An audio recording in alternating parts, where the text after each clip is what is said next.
আসসালামু আলাইকুম সুপ্রিয় দর্শক বন্ধুরা, মাহে রমজানের শুভেচ্ছা জানিয়ে আজকের ভিডিওটি শুরু করছি।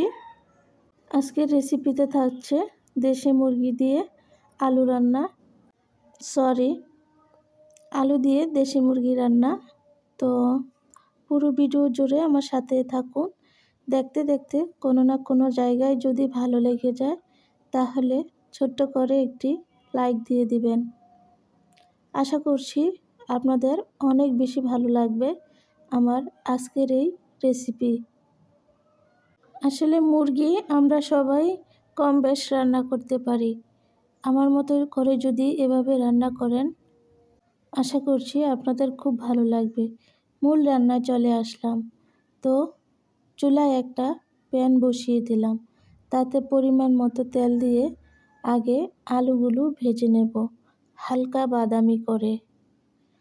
তো আলুগুলো কালার করার জন্য এখানে আমি সামান্য পরিমাণে হলুদের গুঁড়া দিয়ে দিলাম।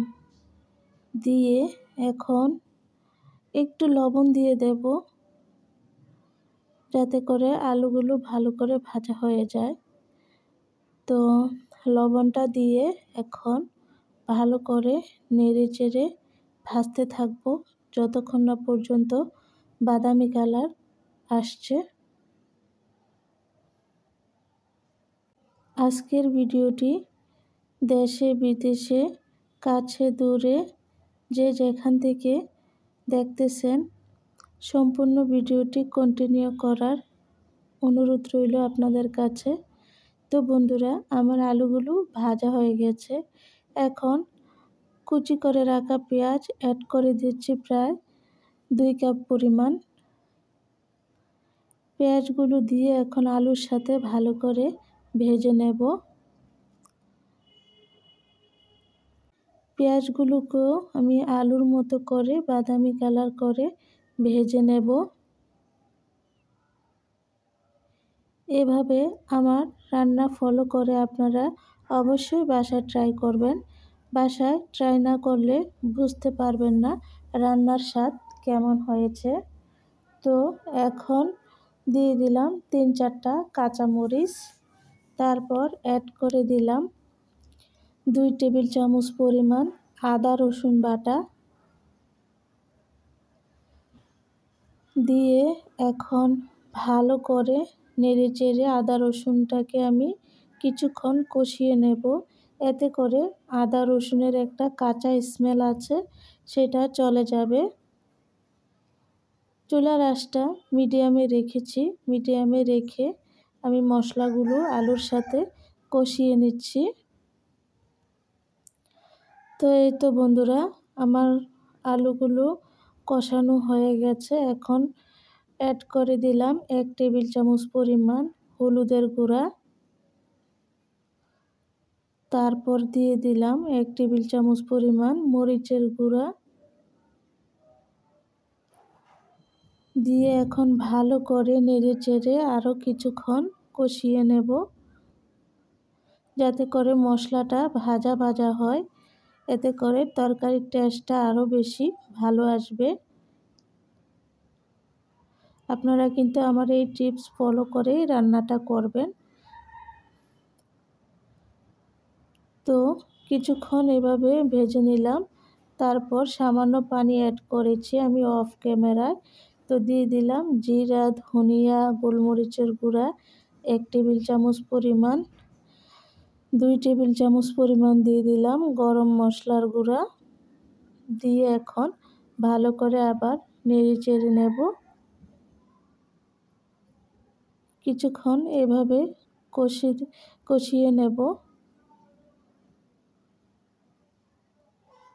আমার প্রিয় দর্শকদেরকে বলছি, আপনারা কেউ টেনে কেটে আমার ভিডিও দেখবেন না।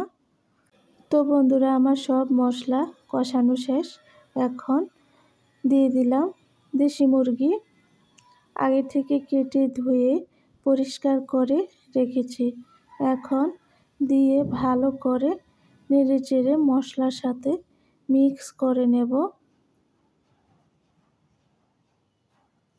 চুলার আঁচটা এই পর্যায়ে একদম লোতে করে দিতে হবে, না হয় নিচ থেকে পোড়া লেগে যাওয়ার সম্ভাবনা আছে। তাই তো বন্ধুরা, কষাতে কষাতে দেখুন উপরে তেল ভেসে উঠেছে। এখন আমি ঝোলের পানি অ্যাড করে দিলাম পরিমাণ মতো, দিয়ে ভালো করে আবার একটু নেড়ে চেড়ে দিতেছি।